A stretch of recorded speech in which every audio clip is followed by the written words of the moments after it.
నమస్తే. నా పేరు డాక్టర్ ప్రణీత్ పొలమూరి. నేను కేర్ హాస్పిటల్ బంజారాహిల్స్‌లో కార్డియాలజిస్ట్‌గా పనిచేస్తున్నాను. ప్రతి సంవత్సరం 17th మే వరల్డ్ హైపర్‌టెన్షన్ డే సెలబ్రేట్ చేస్తాము. సో వరల్డ్ హైపర్‌టెన్షన్ డే అనేది ఎందుకు అంటే, హైపర్‌టెన్షన్ అనేది మోస్ట్ కామన్ డిజీజ్ అండి. ప్రపంచం మొత్తంలో ఒక మనిషి చనిపోవడానికి గల కారణంలో కార్డియోవాస్కులర్ డిజీజెస్ అనేవి చాలా కామన్‌గా చూస్తూ ఉంటాం. ఈ కార్డియోవాస్కులర్ డిజీజెస్ రావడానికి most important reasons are risk ఫ్యాక్టర్స్లో ఒక రిస్క్ ఫ్యాక్టర్ వచ్చేసి హైపర్‌టెన్షన్. హైపర్‌టెన్షన్ అంటే బ్లడ్ ప్రెషర్ అవసరానికి మించి ఎక్కువగా ఉండడం. ఈ హైపర్‌టెన్షన్ బట్టి కంట్రోల్లో లేనప్పుడు రక్తనాళాల మీద దాని ఒత్తిడి పడి ఈ కార్డియోవాస్కులర్ డిజీజెస్ రావడము, హార్ట్ అటాక్, స్ట్రోక్ లాంటివి వచ్చి మనిషి చనిపోయే అవకాశం ఉంది. కాబట్టి ఈ హైపర్‌టెన్షన్ ఇంపార్టెన్స్ని హైలైట్ చేస్తూ ఈ వరల్డ్ హైపర్‌టెన్షన్ డే మనం అబ్జర్వ్ చేయడం జరుగుతుంది. ప్రతి సంవత్సరం లాగానే ఈ సంవత్సరం కూడా ఒక థీమ్ అనేది ఫాలో అవుతుంటాము. ఈసారి థీమ్ అనేది measure your blood pressure correctly, control it and live longer. So first important thing measurement. కామన్గా బ్లడ్ ప్రెషర్ మనం మెజర్ కరెక్ట్గా చేయాలి. చాలాసార్లు మెజర్మెంట్ ఎర్రర్స్ వస్తూ ఉంటాయి. వీటికి కారణం బ్లడ్ ప్రెషర్ ఎప్పుడు చెక్ చేస్తున్నాము, ఎలా చెక్ చేస్తున్నాం అనేది important. So situation first important thing. Situation అంటే బ్లడ్ ప్రెషర్ ఏ సిచ్యువేషన్లో మనం చెక్ చేస్తున్నాం. సాధారణంగా హాస్పిటల్లో వచ్చినప్పుడు హాస్పిటల్ స్ట్రెస్ అది ఎక్కువ ఉండడం వల్ల, లేకపోతే వెయిటింగ్ కానీ ఇతర కారణాల వల్ల బ్లడ్ ప్రెషర్ రీడింగ్స్ అబ్నార్మల్గా ఉండే అవకాశం ఉంది. ఇంట్లో చెక్ చేస్తున్నప్పుడు అదర్వైజ్ కంఫర్టబుల్గా ఉంటాం కాబట్టి ఇంట్లో చెక్ చేస్తున్న రీడింగ్స్ కొంచెం అక్యురేట్గా ఉంటాయి కాబట్టి ఇంట్లో చెక్ చేసే బీపీస్ మోర్ రిలయబుల్ అండ్ హాస్పిటల్లో లేదా క్లినిక్లో చెక్ చేసే బీపీ కొంచెం ఎక్కువగా ఉండొచ్చు. సో అలా ఉంటే ఇంట్లో చెక్ చేసి ఫస్ట్ బీపీని కన్ఫర్మ్ చేయడం. సెకండ్ మెజర్మెంట్ ఇష్యూ వచ్చేసి బీపీ మెషిన్ తోటి ప్రాబ్లం. బీపీ మెషిన్లో ఏదైతే కఫ్ అంటామో, చేతికి ఏదైతే పట్టి చుట్టామో ఆ కఫ్ సైజ్ కూడా ఇంపార్టెంట్.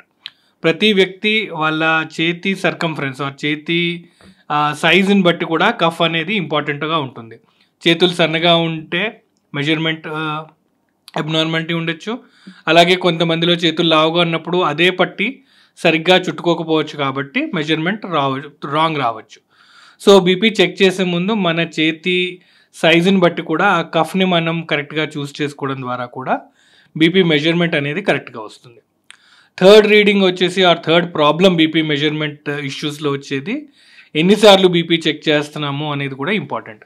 యూజువల్గా ఒక రీడింగ్ మనం మెజర్ చెక్ చేసి అది అబ్నార్మల్గా ఉంటే బీపీ ఉంది అని చెప్పడానికి లేదు. సో ఎప్పుడైనా ఒక అబ్నార్మల్ రీడింగ్ ఉన్నప్పుడు మల్టిపుల్ రీడింగ్స్ చూడాలి, దాన్ని కన్ఫర్మ్ చేయాలి. సో బీపీ పెరగడానికి అనేక కారణాలు ఉంటాయి. లైక్ ఏదైనా ఇబ్బంది ఉన్నా, నొప్పి ఉన్నా, జ్వరం ఉన్నా, లేదా ఇంకేదైనా ఇష్యూ ఉన్నా బీపీ కొంచెం ఎక్కువగా ఉండే అవకాశం ఉంది. సో ఆ ప్రాబ్లం మనం రెక్టిఫై చేసిన తర్వాత లేదా ఆ సిచ్యువేషన్ కరెక్ట్ అయిపోయిన తర్వాత బీపీ చూస్తే మళ్ళీ బీపీ నార్మల్గానే ఉంటుంది. ఏ సందర్భంలో బీపీ చెక్ చేస్తున్నా కూడా ఎక్కువగానే ఉంది, ఆఫీస్లోనూ ఇంట్లోనూ చెక్ చేసినా బీపీ ఎక్కువగానే ఉంది, మల్టిపుల్ రీడింగ్స్ చెక్ చేసినా తరచూ ఎక్కువగానే ఉంది. అలా ఎప్పుడు చూసినా మేబీ సుమారుగా ఒక నెల రోజుల పాటు మనం చూసాము తరచూ బీపీ నంబర్స్ ఎక్కువగానే ఉందంటే అప్పుడు హైపర్ టెన్షన్ ఉందని నిర్ధారిస్తాం. సో ఫస్ట్ పాయింట్ ఈ థీమ్లో measure your blood pressure correctly అనే దాని మీద మనం ఫోకస్ చేయాల్సిన అవసరం ఉంది. ఒకసారి బీపీ మెజర్మెంట్ మనం కరెక్ట్గా చేసాము, కరెక్ట్గా మనము వెరిఫై చేసిన తర్వాత ఆ బీపీ ఎక్కువగానే ఉందని చూసినప్పుడు హైపర్ టెన్షన్ ఉందని డిజీజ్ కన్ఫర్మ్ అవుతుంది. ఒకసారి హైపర్ టెన్షన్ డిజీజ్ డయాగ్నోజ్ అయిన తర్వాత నెక్స్ట్ స్టెప్ వచ్చేసి కంట్రోల్ చేయడం. కంట్రోల్ చేయడం అంటే మందులు ఒకటే కాదు. సో కంట్రోల్ అన్నప్పుడు వేరే మార్పులు ఉంటాయి. First important thing life style changes అంటాం. లైఫ్ స్టైల్ చేంజెస్ అంటే మనం తినే ఆహారం కానీ మనం చేసే ఫిజికల్ యాక్టివిటీ కానీ ఇంపార్టెంట్. సో తినే పదార్థాల్లో సాల్ట్ కంటెంట్ ఎక్కువగా ఉంది, నిలువ పచ్చళ్ళు లేదా పాపడ్లు, చట్నీ లాంటివి ఎక్కువ తీసుకోవడం వల్ల బీపీ పెరిగే అవకాశం ఉంది. సిమిలర్లీ ఒకవేళ వెయిట్ ఎక్కువగా ఉంటే వాళ్ళలో కూడా బీపీ ఎక్కువగా ఉండే అవకాశం ఉంది. ఫిజికల్ యాక్టివిటీ సరిగా లేకపోతే కూడా బీపీ పెరిగే అవకాశం ఉంది. సో ఈ మార్పులు చేర్పులు జీవనశైలిలో ఉన్న మార్పులు చేయడం ద్వారా బీపీ సాధారణంగా తగ్గే అవకాశం ఉంది.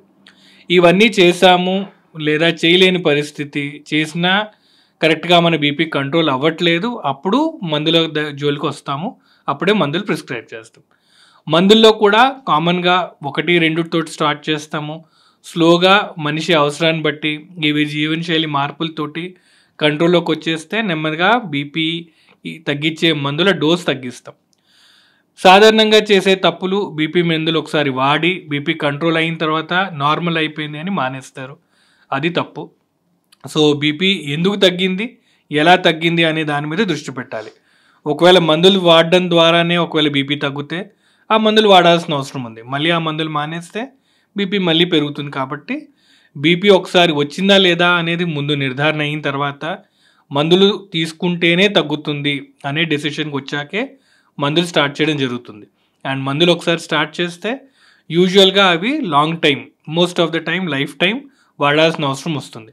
డోసేజ్ అలాగే ఉండకపోవచ్చు, డోసేజ్ మేబీ అవసరాన్ని బట్టి ఎక్కువ తక్కువ అవుతుంది. But most of the time మందులు తీసుకుని బీపీని కంట్రోల్లో పెట్టుకోవాలి. బీపీ కంట్రోల్లో పెట్టుకోలేనప్పుడే అనర్థాలు అవుతూ ఉంటాయి. కాబట్టి బీపీని కంట్రోల్లో పెట్టుకోవడం ద్వారా లివ్ లాంగర్, అంటే ఎక్కువ రోజులు ఇబ్బంది లేకుండా ఉట్టి లైఫ్ టైం ఇంక్రీజ్ అవ్వడం కాకుండా ఈ heart attack, stroke, heart failure, kidney problem, eye problem ఇలాంటి అవయవాల మీద ఏమీ ఒత్తిడి లేకుండా ఫ్రీగా హ్యాపీగా ఏ ఇబ్బంది లేకుండా హాస్పిటల్లో దూరంగా మన లైఫ్ మనం లీడ్ చేయడం అనేది ఇంపార్టెంట్. సో ఇది ఈ థీమ్కి సంబంధించిన ఇంపార్టెన్స్, అలాగే ఈ రోజుకున్న ఇంపార్టెన్స్.